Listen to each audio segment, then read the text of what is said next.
What's up? What's up pala yun? 1, 2, 3, go.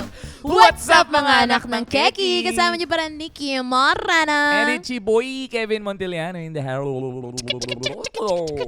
Yes, for today's episode, maniningil tayo ng utang. Ha?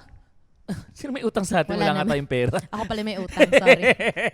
Wag na pala. Hindi, meron ulit tayong guest. Talaga ba? Yes, ganyan katindi sa Panalo Ka with Keki. Napakarami nating guests. Oh my gosh. Sino to? Give me a clue. Sobrang pogi nito. Oh my God. Magaling na host to. Oh my God. Sino kaya? Wala. Ibang katulad to. Guess nyo ako. Hindi ikaw eh. Hindi ako. Ito naman, akala ko naman ako agad yung maiisip mo. Sorry. Ano naman pa? Clue pa, more clue. Showtime Online You. Hala, si Bong Navarro. Ay, ang galing mo! Hoy, hindi Showtime Online You si Kuis Bong. Nga pala. Online you pala. Sobrang gwapo. Magaling na host. Showtime Online You. Ay. Sino pa? Nikki Morena. Gwapo. Sorry. All this time, babae ka pala. Babae ako. Ikaw naman. Let's all welcome Wise Wise Estabilio. It's Showtime! showtime! Charot. Panalo kami Keki to. Panalo ka with Keki pala Nalito to. ka na naman. O, Wise, basahin mo.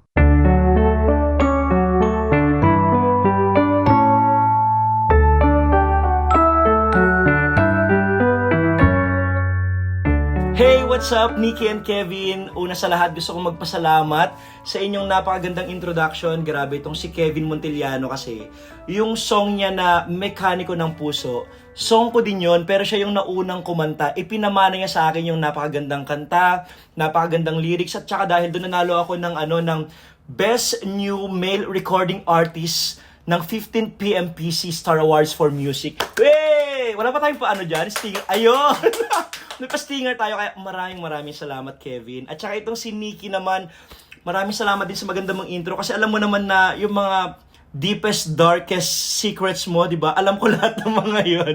Biro lang, pero napakasarap katrabaho niya si Nikki, napakaganda, napakahusay silang dalawa, napaka-professional. Ba't umalis naman yung pusa? Wala akong kausap? Hoy!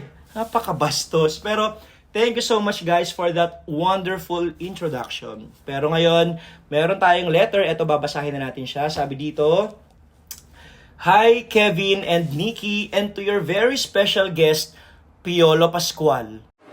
Ang larong Pinoy na Pinoy, nasa Bingo Plus na! Ang bagong Pinoy Drop Ball.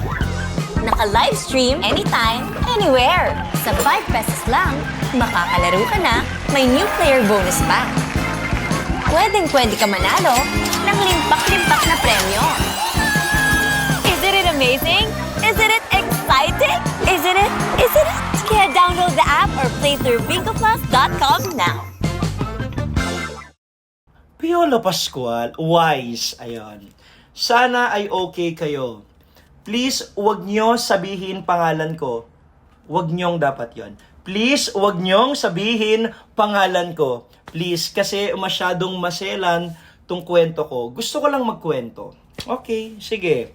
So, ayun na nga. Meron akong guy best friend. Nung una talaga, pure na magkaibigan lang kami. May kanya-kanya kaming partners din noon. In a relationship. Pero nung pareho kaming naging single, naging friends with benefits kami. So na-attract na kayo sa bawat isa. Okay. Magkasama kami sa dati naming work and ngayon lumipat na kami ng trabaho and magkasama pa rin kami. And we are still doing it. Alam mo na yon. We've been in this FUBO thing for almost 6 months now. Ay, matagal na din. Nasa probationary period ka na. Pinipigilan kong ma-fall sa kanya kasi alam ko naman na may iba pa siyang nakaka-fling. Pero technically, single naman po kami parehas. Kasi noon kasi, nung parang magkaka-emotional attachment na kami, pinakita ko sa kanya na casual lang yung ginagawa namin. Kasi ayokong mapahiya kung ako unang magtatapat. Pero di pala yon nararamdaman niya. Wala pa rin umaamin sa amin hanggang ngayon. Hindi ko din po alam hanggang kailan kami. Ano pong gagawin ko? Aamin ba ako o hahayaan ko lang na ganito na kami? Alright, so eto na nga yun. Gusto kong puntahan itong sinabi mo na Noon kasi, nung parang magkaka-emotional attachment na kami, pinakita ko sa kanya na casual lang yung ginagawa namin. Kasi ayokong mapahiya kung ako unang magtatapat. So, parang pride sa sarili mo yun, no? Parang ayaw mo ng rejection. Siguro sanay ka na, may pusa.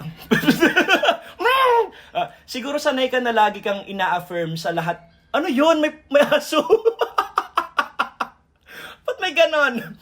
Pero siguro sanay ka na na lagi kang ina-affirm sa lahat ng mga bagay na ginagawa mo, takot kang ma-reject, and then parang pride mo na rin para sa sarili mo. Well, ibibigay ko naman sa iyo yon, di ba, na pride mo yon para sa sarili mo. Walang ko question doon.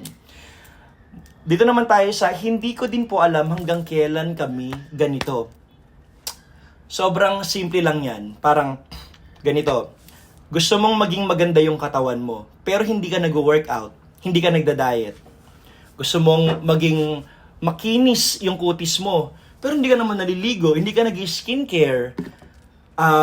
Gusto mong maging isang magaling na politician, pero kulang ka naman neto. Diba? I mean, kailangan meron ka neto, meron ka ring sipag, diba? Kompleto. So yung hindi ko din po alam hanggang kailan kami ganito, magiging ganyan ka na lang hanggat wala kang ginagawa para sa sarili mo. So, isipin mo, kailangan mong gumawa ng something to be worthy of that one thing na ina-achieve mo na mangyari sa life mo. So, kung wala ka namang ginagawa at pinagpapatuloy mo lang na I think binababoy or masyado namang harsh yun. Pero sige, maging harsh na lang din ako sa'yo. Baka mamaya, yun ang kailangan mo. Sometimes we have to learn things the hard way, di ba? Kung patuloy mong hinahayaan na binababoy yung katawan mo, baka deserve mo na babuyin ka. Masakit, di ba? Pero totoo.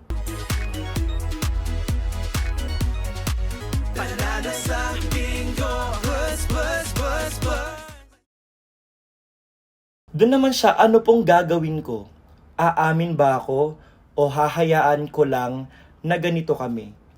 I think, for me, mas maganda na umamin ka. Kasi, kung ako, sa akin mangyari to, ayoko magkaroon ng mga what ifs sa life ko. Na bandang huli, pagsisihan ko. Kasi mas gugustuhin kong magsisi sa mga bagay na sinubukan kong gawin kaysa sa mga bagay na hindi ko trinay at all. Trinay mo nga maging fubo, diba? Bakit hindi mo namang itry na umamin sa kanya? What if okay din naman pala sa kanya? What if gusto rin naman pala niya? Hinahintay ka lang niya kasi akala niya may katsok-tsakan ka ring iba. Kasi kung may pride ka, ang mga lalaki may pride din. So yung pride, hindi natin bibigyan ng babae, lalaki. Lahat ng tao may pride yung mga yan. Okay? So baka mamaya kasi ayaw din niya ng nadedehado siya. I think, kailangan mo nang umamin sa kanya. Ibigay mo na rin sa sarili mo na makuha yung sagot na matagal mo nang hinihiling. Kasi kailan mo siya makukuha? Kapag huli na ang lahat? Kapag na-realize nyo na kayong dalawa pala mahal nyo naman ng isa't isa, pero huli na ang lahat kasi meron na siya. What if meron na siya tapos ikaw naiwan ka? Diba? Naging fubo ka na. Naiwan ka pa. Baka ang saya ng life mo. Sinong papasaya sa iyo? Sarili mo na lang din, 'di ba? At saka wag kang masasanay na matakot. Kailangan mong i-try yung mga bagay na natatakot kang gawin kasi if it doesn't scare you, it's not that big. Wow, may ganun, may baon. Kapag hindi ka natakot na gawin yan, ibig sabihin hindi siya big move. Hindi siya life-changing. Diba? You have to, kailangan mo umalis dun sa comfort zone mo. Kung ang comfort zone mo ay ito lang, maging fubo ka lang, at sapat na sa'yo, yung nakukuha mong atensyon mula sa kanya, kulang yon. Kailangan mong lumabas. You have to grow, you have to think bigger, you have to make decisions bolder, and kailangan mong patunayan sa sarili mo na I am worthy of this. Yung katawan mo sanktuaryo yan. Huwag mong hahayaan na sino-sino lang ang humahawak niyan. Huwag mong hahayaan natapak-tapakan ka lang, na ginaganyan ka lang. Kasi hindi ka ganyan lang. Ganyan ka. Patunayan mong ganito ako. Hindi mo ako kayang maging fubo lang. Kaya mo rin akong mahalin. Parang ganun. Iparamdam mo sa kanya na kaya ka rin niyang mahalin. So, wag kang matakot na humingi ng wag kang matakot na mag-ask sa kanya, saan ba papunta tong relationship na to? Sabihin mo sa kanya, ganito acting tayo. Kunyari ang pangalan niya is Nikki. Nikki. Nikki, alam ko we've been fubo for 6 months. At alam ko na pinag-usapan naman natin na wala tayong attachment sa isa't isa, pero hindi ko na kasi talaga mapigilan. May nararamdaman na akong kakaiba para sa'yo. Alam mo, para sa akin, mahirap siya. I mean, madali siya, pero para sa'yo, alam kong mahirap siya. Pero it takes a lot of courage. And kaya mo yan. Kaya mong gawin yan. Kailangan mo lang mag-practice siguro sa harap ng salamin. And gawin mo yan. I believe kaya mong gawin yon. Huwag mong panghinayangan. So, ayun. To summarize everything, ramdamin mo sa sarili mo na you are worthy of to be something like this. Mataas ka. Banal lang katawan mo.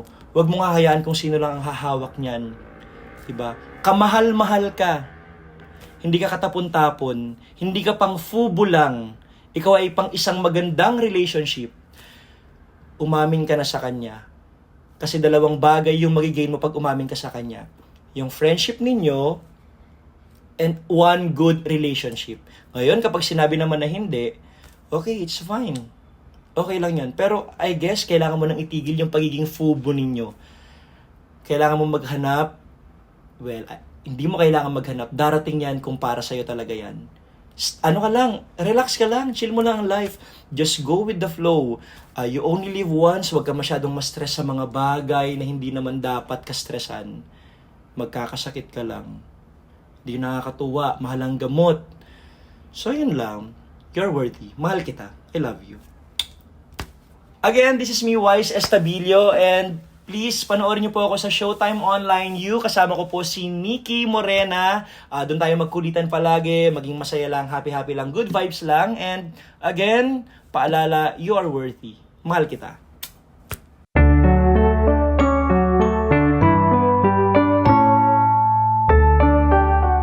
Ay, wait lang. Wag mo muna i-scroll. Sasabihin kami. Oh, init eh. Sige na, sabihin mo na. Mag-download ka ng Bingo Plus app kasi alam mo ba, bukod sa PAGCOR license yung Bingo Plus, yung piso mo pwede maging 75 million pesos. Oh, kung ako yung magda-download na ako, meron na nga ako eh. Naglalaro ako dyan ng pinakabago nilang game ng Bingo Plus. Ano? Pinoy na Pinoy. Pinoy. Drop ball. Tapos eto pa. Ano pa? Sige gusto pa. mo maglaro na. Chismosong. Gusto mo maging 3 times, triple yung mapapanalunan mo. Pumunta ka sa www.bingoplus.com. Or pwede ka naman mag-download ng Bingo Plus app agad-agad ngayon na. Sali ka na kasi sayang yung piso, baka maging milyonaryo ka. Tama, kasi dito nga sa Bingo Plus, Bingo sa saya. plus sa panalo. Sige na, scroll up mo. Ba't ka gumagalaw? Thank you, Wise. Iba ka, Wise. Ang pogi ni Wise, nagmukha akong... Uy, ano ka ba? Ano? Totoo din naman na pogi si Wise. Pero hindi ka naman pangit, Kevin. Yan. Wala namang sinabi. Sabi ko lang mukha ko, pangit ba tayo? Uy, wag ka papayag. You're Hindi not a ako ta- piece of... Thank you. Amoy You're lang. the I'm the You're the piece of Yes! Uy, pero Wise, thank you. Bagay kay Wise yung pangalan niya, no? Kasi ang wise din nung mga ano sinabi niya. niya. That's true. Pero nakakaloka yung letter sender natin today. So, usapang friendship, may nangyayari. Fubu. 6 months. Tas- 6 months mo ka fubo yung best friend mo. Diba? Hindi ka man lang, naka-probationary ka man, hindi ka man lang na-promote. Wala kasing label eh. Walang label and walang nagtatangkang mag-ask ng label. Mhm. Tapos iniisipan nitong si ate mo girl na wag na daw pangalanan na siya si Catherine. And- Huwag mga Ay, pangalanan. nasabi ko. Pag sinabi. Mali yung sinabi kong name. Hindi na. Joy Hindi. na siya ngayon.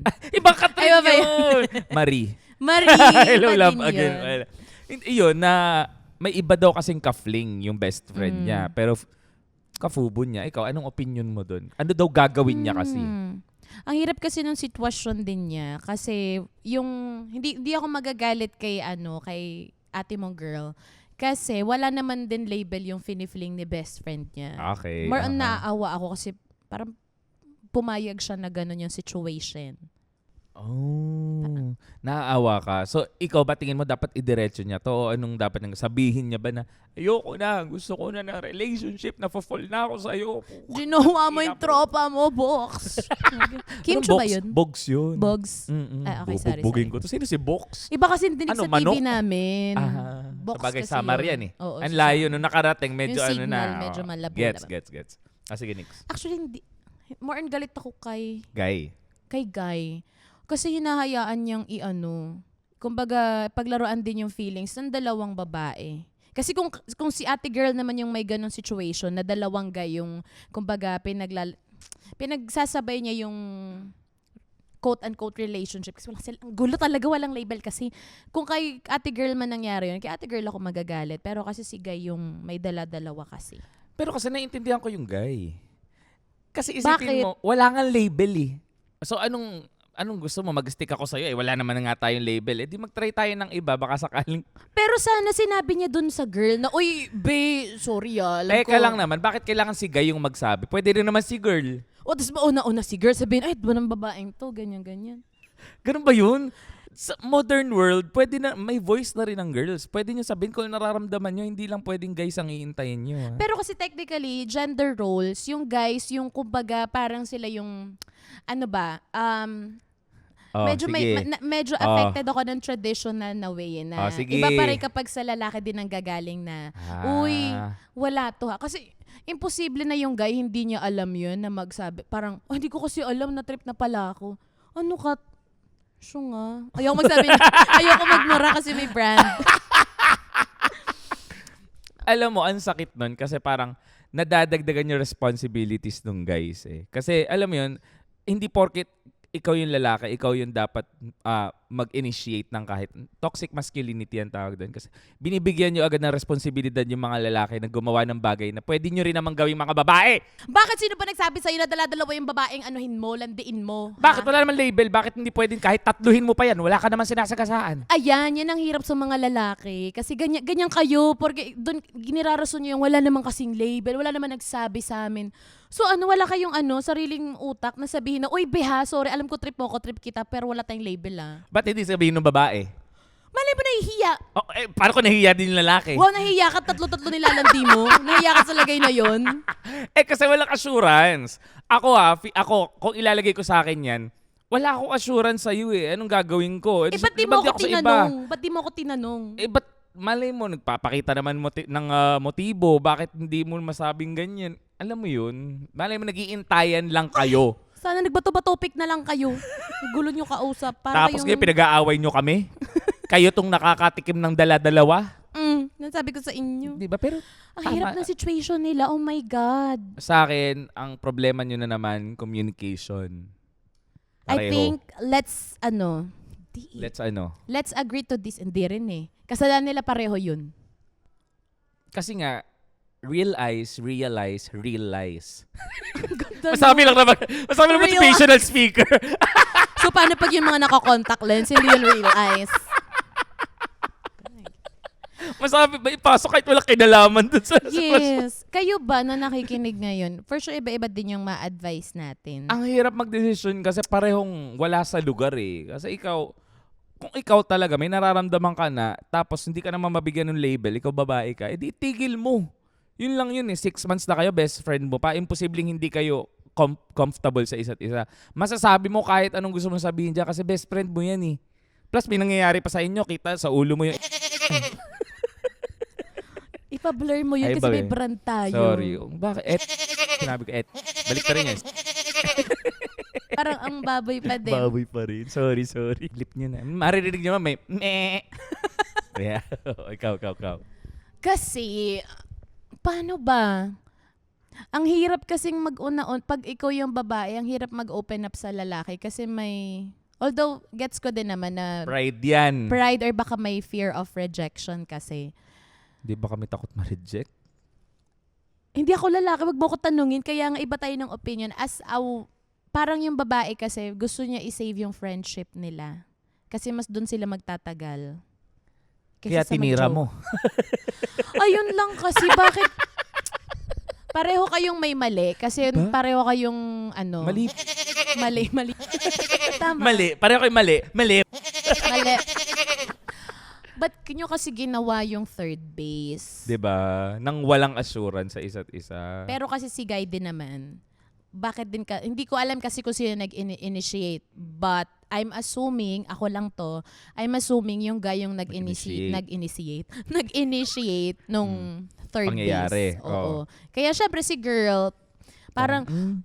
hala, trip niya din ako, pinakitaan niya ako ng, Ng ano? ng kabutihang loob. Okay. Akala ko. So, Pinakitaan niya ng mabuting loob. Kaya bumigay siya. Mm. So, ang ibiblame ko, si Guy, kasi ikaw din tong may iba pang Kaanuhan. nilalandi rin eh.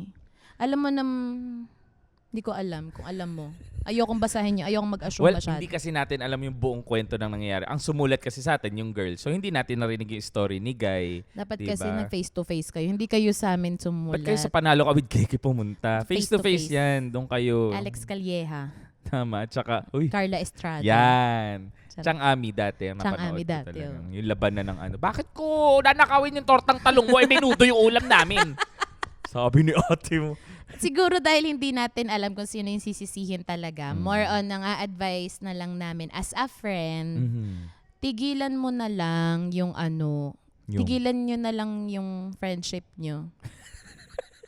Kasi hindi, in the first place, parang wala na. Nasira na kasi yung niya eh. Kumbaga, samahan nyo.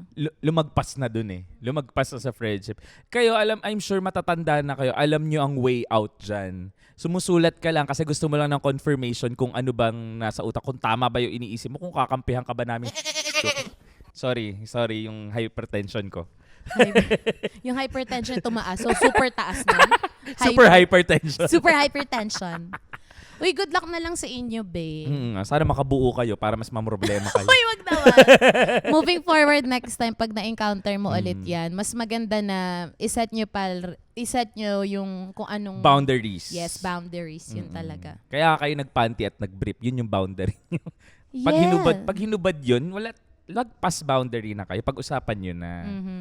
Diba? It's a no. So yung bra okay lang kasi hindi kasama sa boundary. Well, Hindi di ko sa alam. inyo. Di ko alam. Basta tipid ako magsalita kasi may nakapirme. Baka mabawi eh. Uy, joke lang po sa mga brands namin. Ito, Yes. advice lang naman. Wala naman. Target market naman namin yung 18 years old and above eh. Ako nga kahit below nakukuha ko pa. may isang beses lumapit sa akin, bata talaga. Sabi niya sa akin, Kuya Kevin, pa-picture. Yung inaanak ko, crush si Kevin. Ilan to yung inaanak ko? 9. Sabi sa inyo, Jap, gustuhin jap. ako mula bata pa hanggang Sinasabi ko, pamatanda. habang bata ka pa, Jap. Layuan mo na si Kevin. Ha? Hindi magandang ehemplo yan. Bakit? Bata Sinisiraan yun. mo ko. Kaya nga, nililimitahan ko na yung mga sinasabi kong Ah. masasama. Like, ginagawa ko ng child-friendly. Iniiwasan ko na yung mga... Iniiwasan ko yung mga ganyang bagay kasi hindi okay yan. Edit out nyo yan. Meh. Thank you so much mga anak ng Keki. See you ulit sa susunod na episode dito pa rin sa Panalo Ka with Keki! At Powered isa by ng... Akala ko di mo sasabihin. Paunahan tayo. Paunahan tayo. Powered by Bingo Plus. Bingo sa saya. Plus sa panalo. Nauna. Galing natin. Sana may season 2. Season 2 yan, search yan. Baka naman.